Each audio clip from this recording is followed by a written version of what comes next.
Setelah saya mempelajari mengenai materi teori belajar dan motivasi belajar anak, banyak sekali pengalaman-pengalaman serta pengetahuan-pengetahuan baru dari apa yang telah saya pelajari.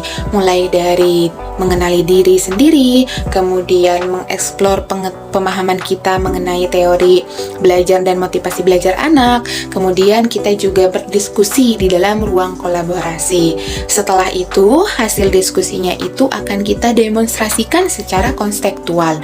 Nah, dari beberapa alur pembelajaran yang sudah kita lalui, ada salah satu contoh pembelajaran yang sangat berkenan atau berkesan pada diri saya, yaitu ketika kita menyelesaikan kasus-kasus yang mungkin suatu saat nanti terjadi di kelas.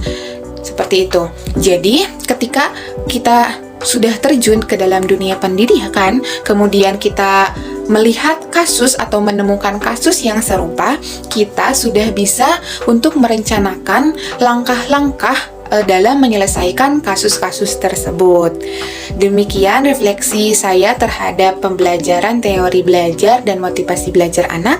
Wassalamualaikum warahmatullahi wabarakatuh.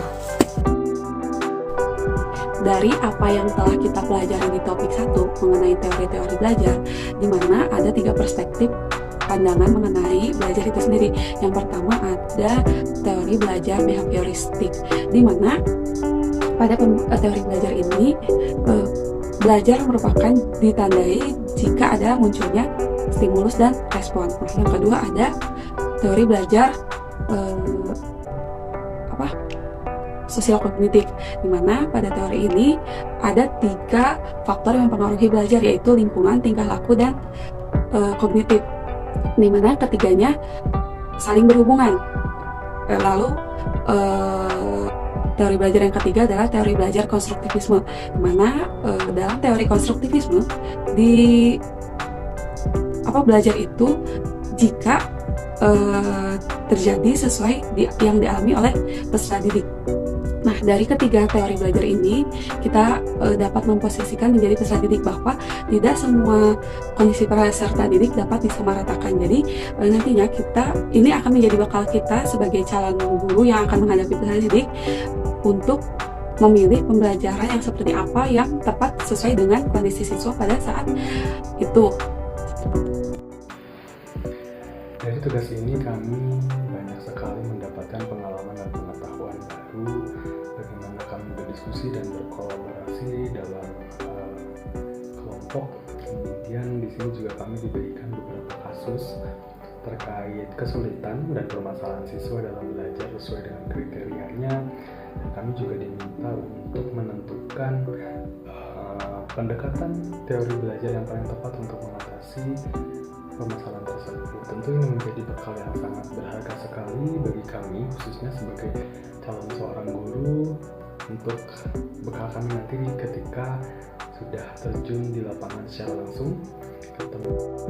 Setelah mempelajari mengenai teori belajar dan motivasi belajar, pada perkuliahan ini saya kembali mengingat materi-materi yang pernah saya pelajari pada saat menempuh pendidikan sarjana atau S1. Kemudian saya juga mengetahui permasalahan-permasalahan mengenai teori belajar dan bagaimana cara penyelesaiannya, dan juga bagaimana untuk meningkatkan motivasi belajar pada peserta didik. Tak hanya itu, saya juga mendapat wawasan baru mengenai model-model pembelajaran yang dapat diterapkan di kelas.